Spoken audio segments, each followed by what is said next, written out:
Hey guys, so tonight we're going way back, like the kind of back where there weren't even empires yet. Just people figuring out that maybe squatting by a river and building mud houses was easier than chasing goats across the desert. So if you've been meaning to fall asleep to the soothing sound of bricks, barley, and sewage drains, congratulations, you're in the right place. Get cozy, dim the lights, and let's wander slowly into the world's first cities. Now, when we say first cities, people usually imagine something like New York, but with more sand and fewer taxis. In reality, they were smaller, muddier, and surprisingly organized in a way that would make a modern suburban HOA proud. Let's float first to Mesopotamia, the land between the Tigris and Euphrates. You've probably heard it called the cradle of civilization, which is kind of funny because being cradled sounds gentle. But Mesopotamia was mostly floods, famines, and kings yelling about grain taxes. But people stayed anyway. Why? Because the soil was actually good. Rich silt from the rivers made farming possible, and farming meant you didn't have to wander around hoping you found edible berries. Farming also meant surplus, and surplus meant someone, somewhere, was going to invent bureaucracy. Because, heaven forbid, anyone just enjoy their barley beer without a guy with a clay tablet telling them they owed 3 jars of it to the temple. So what did a city here look like? Take Uruk, around 3000 BCE. We're talking tens of thousands of people crammed into mud brick houses, streets that were more like alleys. And this is important, no plumbing system like we think of it. People just tossed waste into the street or dug pits. Civilization, right? But it wasn't all bad. Mesopotamians had writing cuneiform, basically wedge-shaped doodles on clay. Originally, it was just accounting, tallying goats, jars of oil, and exactly how many onions the temple had. Because when you invent writing, the first thing you think of is not poetry, it's spreadsheets. Humanity has always been consistent that way. Now, if you lived in Uruk, daily life was surprisingly structured. People had jobs. Some were farmers, others were potters, scribes, priests, or the always delightful professional beer brewers. And yes, beer was a big deal. In fact, it was safer to drink than water. So basically, Mesopotamian life was powered by a constant, mild buzz, which explains a lot. The homes. Most were small, 1 or 2 rooms, made of sun-dried mud brick, because stone was rare and wood was a luxury. If your roof leaked, well, that was just the gods reminding you who was in charge. Speaking of gods, they were everywhere. Every city had its own patron deity. Uruk had Inanna, goddess of love and war, because, apparently, you can multitask. Religion wasn't just belief, it was the backbone of urban life. Temples, called ziggurats, dominated the skyline. Picture a massive step pyramid, but instead of treasure chambers inside, it's basically a divine office building. Priests ran the show. They collected food, redistributed goods, and made sure the gods were at least moderately appeased, or at least pretended to. Now let's pause here. Imagine being a farmer. You've spent all season growing barley. You bring a portion to the temple. The priest takes it, scribbles a note in cuneiform, and tells you the goddess Inanna appreciates your donation. Meanwhile, he's sipping barley beer in the courtyard. The world's first tax system. Comforting to know some things never change. But Mesopotamia wasn't just about temples and taxes. They had schools, called tablet houses, where little future scribes learned to make neat wedge marks in clay, and it was brutal. We even have complaints from students about beatings from their teachers.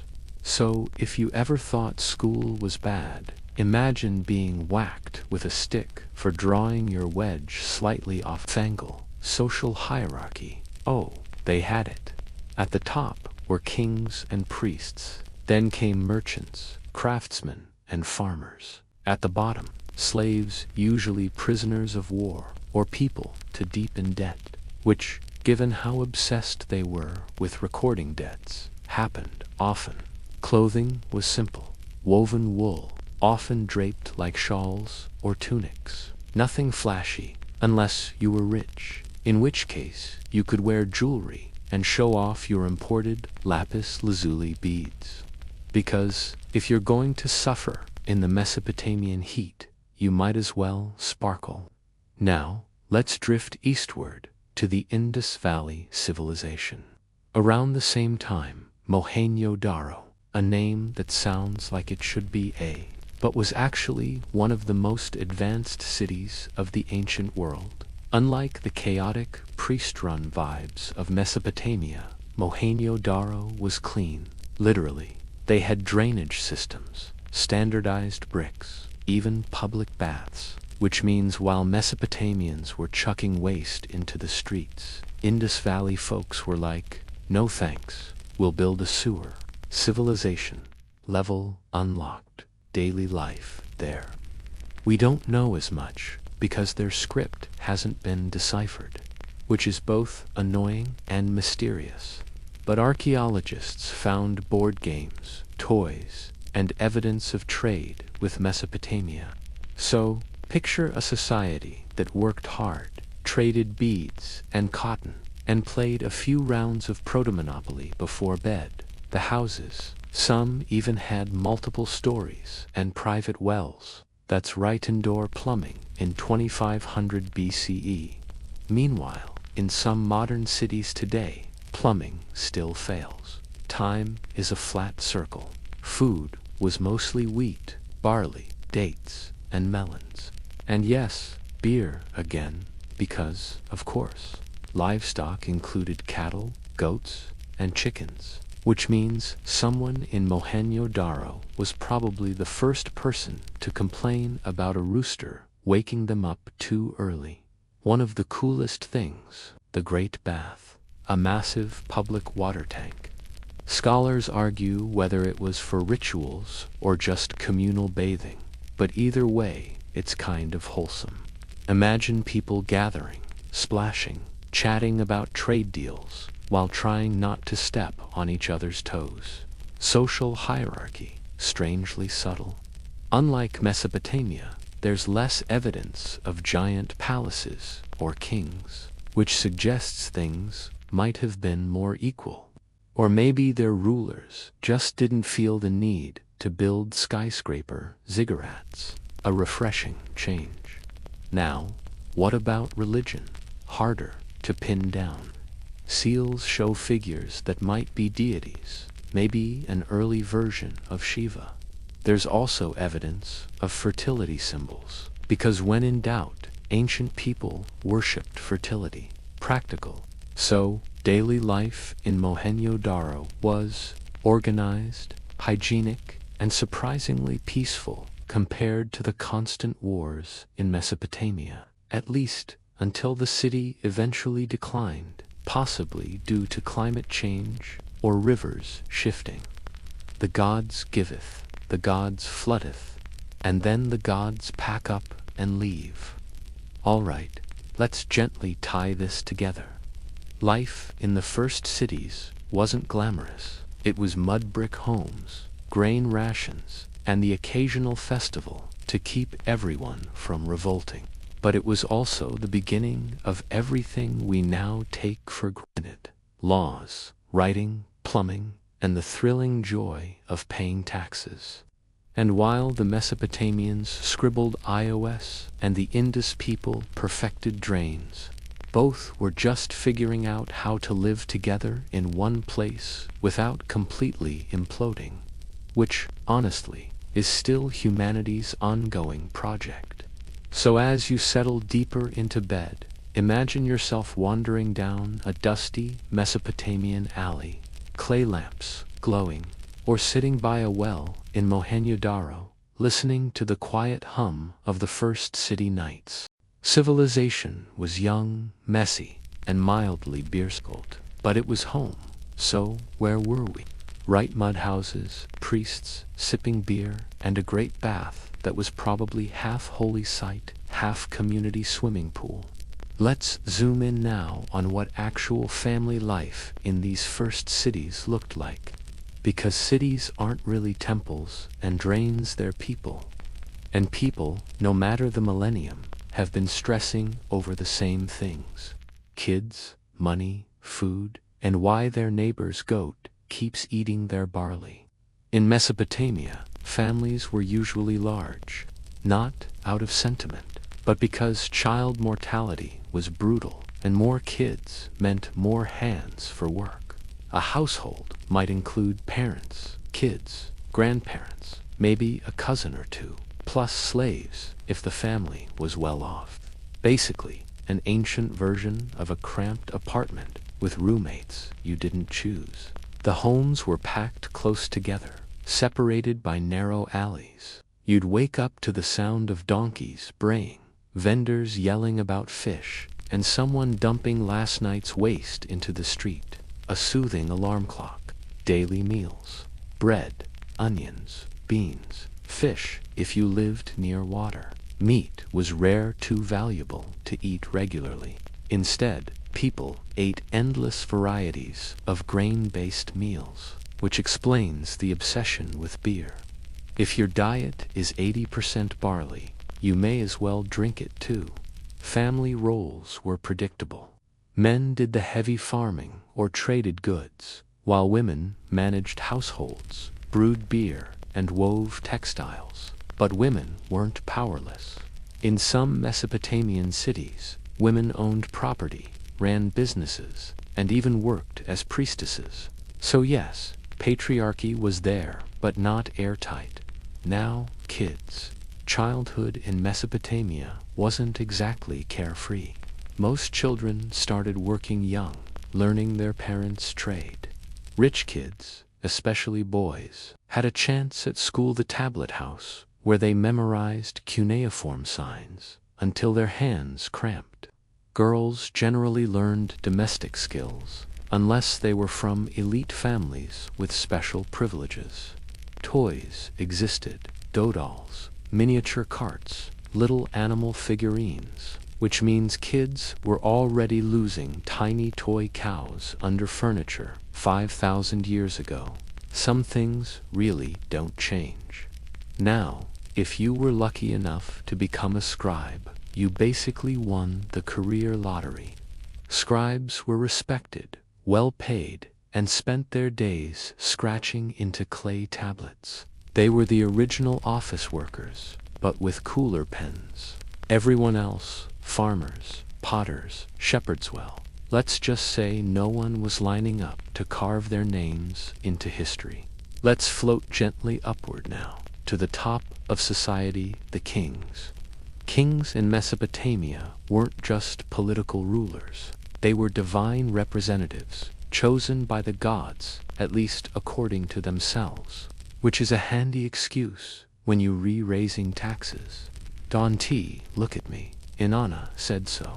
One of the first famous kings, Gilgamesh of Uruk. Yes, the same Gilgamesh from the epic. Was he real? Probably, sort of. He may have been a historical king whose life got exaggerated into legend.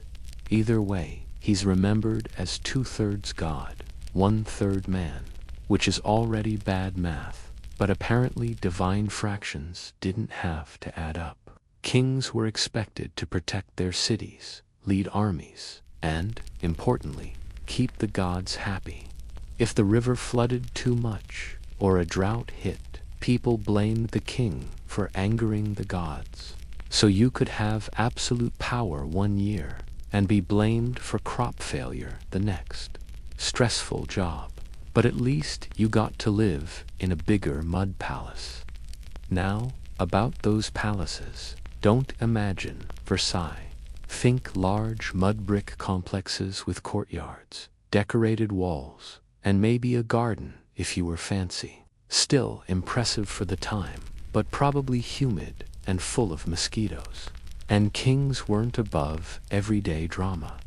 We have records of royal family feuds, power grabs, and succession crises that make today's reality TV look tame. One king, Sargon of Akkad, claimed to be born to a priestess and secretly abandoned in a basket on a river. Sound familiar? Yes, Mesopotamia basically invented the Moses origin story centuries earlier. Apparently, floating baby destined for greatness was a popular trope. Meanwhile, back in the Indus Valley, things looked calmer. No giant palaces, no flashy kings boasting about conquering everything in sight. If rulers existed, they kept it subtle. Mohenjo-Daro feels less Game of Thrones, more quiet SimCity. Everyone just doing their jobs, keeping streets clean, and building brick houses to uniform sizes. Honestly, it sounds suspiciously utopian, which probably means the reality was less perfect. But compared to Mesopotamia's Divine King soap operas, it's almost soothing. Now, let's talk festivals, because no matter how bleak daily grind was, people needed parties. Mesopotamians loved religious festivals, often involving parades, music, feasting, and sacrifices.